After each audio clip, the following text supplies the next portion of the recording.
Imagine being a keeper of secrets worth more than your life, and still you don't get paid enough. What if you were at the heart of the Nazi picking brains with the man himself? If you've ever thought about the idea, then Rudolph Hess, Heinrich Himmler should be common names, but like I said, if you were in their shoes, how would your life be? During the New Year's of 1933, about 5 years after the Nazi came to power, strengthened the SS's influence by taking charge of the German police. On March 9, 1933, he became the temporary president of police in Munich, and 3 weeks later, he assumed command of the Bavarian political police. By late 1934, Himmler had gained control over each state's political police departments in Germany, consolidating them into a new agency in Berlin called the Secret State Police. After Hitler appointed him Reichsführer SS and Chief of German Police on June 17, 1936, Himmler further centralized the criminal police detective forces into the Reich Criminal Police Office and brought together the Gestapo and criminal police under the Security Police Main Office. In September 1939, he merged the Security Police and the SD into the Reich Security Main Office, RSHA. The agency later tasked with implementing the Holocaust in 1941-1942. Himmler also combined and centralized the uniformed police forces, Ordnungspolizei, ORPO, throughout Germany. I don't know if this is cool, but you'd have direct authority after Hitler. Here's what happened. Because the SS played a major role in getting rid of Ernst Röhm and the SA leadership in 1934, Hitler rewarded them by making the SS its own independent group. In this new setup, Heinrich Himmler answered directly to Hitler, who was now the Führer of Germany. This meant that Himmler had authority beyond what the regular laws of the German state allowed. The relationship between Hitler and Himmler became the basis for the huge power Himmler gained during World War II.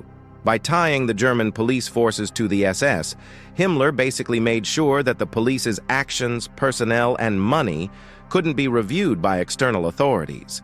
As Reichsführer SS, Himmler got the green light directly from Hitler to carry out ideological policies that might not have been allowed by the regular laws. This special Führer authority gave the go-ahead for things like indefinite imprisonment and mass murder. The Nazi leaders justified this outside-the-law chain of command and the associated policies by pointing to emergency laws passed after the Reichstag fire in 1933 and the increased emergency conditions caused by the war. Now, I am not saying sadist is a job description, but between 1933 and 1934, Himmler made sure the SS took control of a centralized concentration camp system. Hitler was impressed by the Dachau concentration camp established by the SS in March 1933. So, he gave Himmler the green light to create a centralized concentration camp system. Initially, there were numerous concentration camps run by different authorities, but with the establishment of the SS Inspectorate of Concentration Camps, the number was reduced to 4 by 1937. However, as wartime unfolded, the system expanded to include 40 main camps and hundreds of sub-camps. In this concentration camp system, SS authorities were responsible for the deaths of approximately 2 million prisoners. The victims included Jews, political prisoners, Roma, Gypsies, individuals labeled asocials, repeat offenders, homosexuals, Jehovah's Witnesses, and others. But that does not mean you're a bite-sized Kim Jong-un. Despite outward appearances, Heinrich Himmler did not hold unchecked power in the Third Reich. One of his most significant rivals in the war's final year was Martin Bormann, Hitler's secretary and chief of the Nazi Party Chancellery. The Nazi Party's structure, anchored by powerful figures like the Nazi Party district leaders, Gauleiter, who also served as regional defense commissars in the state, gained importance as the Allied armies advanced toward the end of the war. Additionally, Albert Speer, the Reich Minister of Armaments and War Production, wielded considerable influence in the war's last years.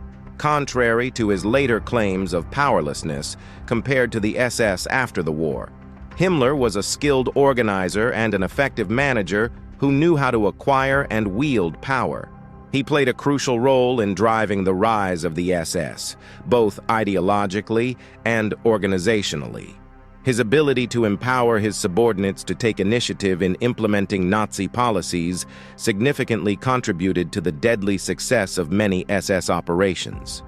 Upon taking charge of the SS, Himmler recognized the importance of internal security and the promotion of racial purity for the Nazi cause.